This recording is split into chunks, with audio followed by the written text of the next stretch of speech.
उसी झूठ को परोसने की पुनः इन्होंने तैयारी की, महिलाओं को बहलाने फुसलाने की तैयारी की। उनको मालूम था कि कोड ऑफ कंडक्ट की वजह से हमारी ये योजना रुक जाएगी, फिर हम इसका ठीकरा फोड़ेंगे कि बीजेपी ने ऐसा किया, जैसा वो कर रहे हैं।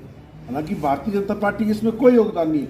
अगर सही मायने में ये प्रदेश सरकार महिलाओं की हितैषी होती और अपनी गारंटी को पूरा कर दी होती तो समय रहते पूरा करती ना। चुनाव की नोटिफिकेशन होने के बाद इसकी नोटिफिकेशन करने की क्या जरूरत थी? तो वो तो बेसिकली लोगों को बेवकूफ़ बनाने के लिए कोशिश की, लोगों को भ्रमित करने की कोशिश की। अब कुछ बातें जो मुझे लगता है कि इस मंच पर कहना जरूरी है,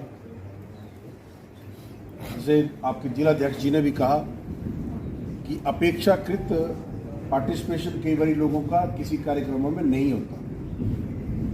देखिए, हमारे जन्म लेने से पहले भी पार्टियां और सरकारें बनती रही, हमारे जीवन काल के दौरान भी हम देख रहे हैं, हमारे जाने के बाद भी ये क्रम ऐसे ही चलता रहेगा। तो कोई भी व्यक्ति, वो चाहे मैं हूँ, चाहे आप है, चाहे कोई अन्य व्यक्ति है, कोई भी व्यक्ति ये ना सोच ले कि भाई मैं नहीं होगा या मेरे बिना काम नहीं होगा।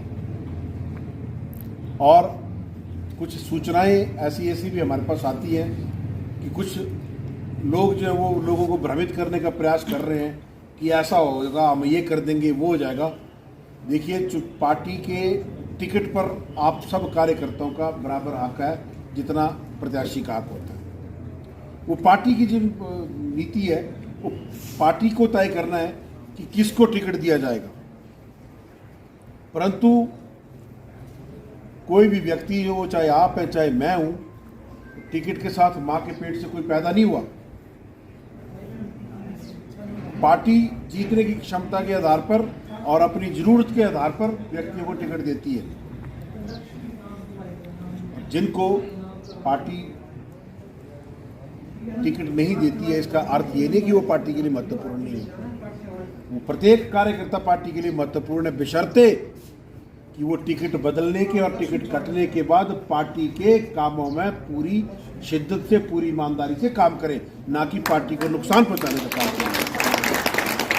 जिस तरह के कुछ रिपोर्ट्स, हमारे ऐसी सूचनाएं हमारे पास भी हैं, हमारे विधानसभा क्षेत्र को लेकर भी है और अन्य क्षेत्रों को लेकर भी है। पार्टी ने इतना बड़ा मान सम्मान कई लोगों को दिया जो किसी काम के काबिल नहीं थी, उनको भी सर्वोपरि बड़े बड़े पदों पर बिठाया। पार्टी ने बिठाया। हमारी जो चुनाव में जीत दर्ज हुई, मैं नहीं जीता हूं, जीती भारतीय जनता पार्टी है। मैं तो एक चेहरा था और जीता आप लोगों की मेहनत की बदौलत। और मैं कल को ऐसा काम करूं जिससे अपने कार्यकर्ताओं को नुकसान पहुंचाने का काम करूं या अपने कार्यकर्ताओं को परेशान करने की कोशिश करूं क्योंकि पार्टी ने मेरा टिकट चेंज कर दिया, तो मैं पार्टी का सच्चा सिपाही नहीं हूं।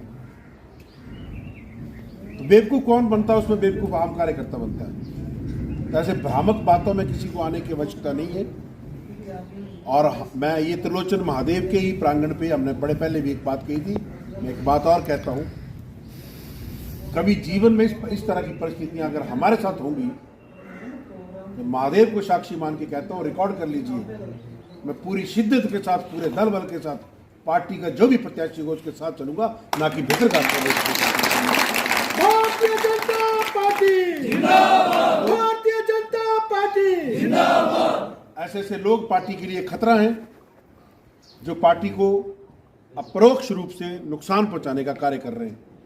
और उन लोगों को चिन्हित करें, सूचना जो मंडल अध्यक्ष तक दें कि ये पर्टिकुलर व्यक्ति, इस बूथ का कार्यकर्ता जो है वो पार्टी के विचार से संबंध नहीं रख रहा है या पार्टी के खिलाफ काम कर रहा है या सही काम नहीं कर रहा है। ये पर्टिकुलर नेता इस दायित्व पर बैठा है, पार्टी का काम नहीं कर रहा है, क्योंकि ये पार्टी मेरी आपकी नहीं है।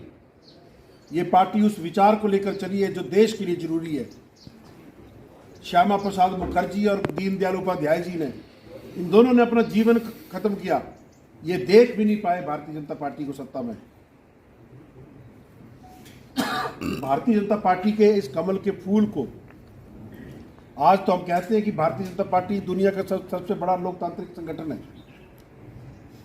तो इस सबसे बड़े लोकतांत्रिक संगठन को तैयार करने के लिए, यहां तक पहुंचाने के लिए हमारे आपके जैसे असंख्य लाखों लोगों ने अपने जीवन की आहुति दी और वो एक बदले में एक बार भी सत्ता नहीं देख पाए। ऐसे लोग हैं, उन लोगों की मेहनत का ये परिणाम है कि आज भारतीय जनता यहाँ पहुंची, पार्टी यहाँ पहुंची है, ना कि मेरी और आपकी मेहनत का परिणाम है। हम लोग तो पेड़ पे लगे फल खा रहे हैं। जिन लोगों ने इस पौधे को लगाया, सींचा, बड़ा किया और इस देश को मजबूती देने के लिए भारतीय जनता पार्टी देश के लिए खड़ी है। और मैं भारतीय जनता पार्टी से विचार से इसलिए जुड़ा हूं क्योंकि मेरे भीतर भी राष्ट्र भाव और देश के लिए, क्योंकि मैं रहूं न रहूं, मेरा देश रहना चाहिए। मेरा देश रहेगा तो मेरा समाज, मेरा परिवार, मेरा क्षेत्र, मेरे लोग मेरे फलते फूलते रहेंगे। परंतु जब कोई खतरा मेरे देश पे आ जाएगा तो वो दिन दूर नहीं है जिस दिन वो नुकसान पहुंचाने वाली ताकतें जो वो मेरे घर दरवाजे तक पहुंच जाएंगी। इस बार का जो चुनाव है, 2024 का चुनाव, मैं पहले भी कहा है, आज फिर दोहराता हूं, ये चुनाव भारतीय जनता पार्टी और कांग्रेस का चुनाव नहीं है। ये चुनाव देश को बचाने का चुनाव है। एक तरफ एक वो पार्टी है, वो हस्ती है जो देश के लिए काम कर रही है, दिन रात काम कर रही है, निस्वार्थ भाव से काम कर रही है, जिस पार्टी के नेताओं ने अपने जीवन खपा दिए इस देश को मजबूती देने के लिए। और एक तरफ जिन लोगों ने देश को लूटा, उन लोगों ने मिलजुल कर फिर से देश को लूटने की योजना बनाई है कि उनको मालूम है अकेले हम नरेंद्र मोदी जी का मुकाबला नहीं कर सकते, अकेले हम भारतीय जनता पार्टी का मुकाबला नहीं कर सकते। लोकसभा में बहुमत के लिए 273 सीटें चाहिए। 273 सीटों पर कौन सी ऐसी पार्टी है जो चुनाव लड़ रही है? केवल भारतीय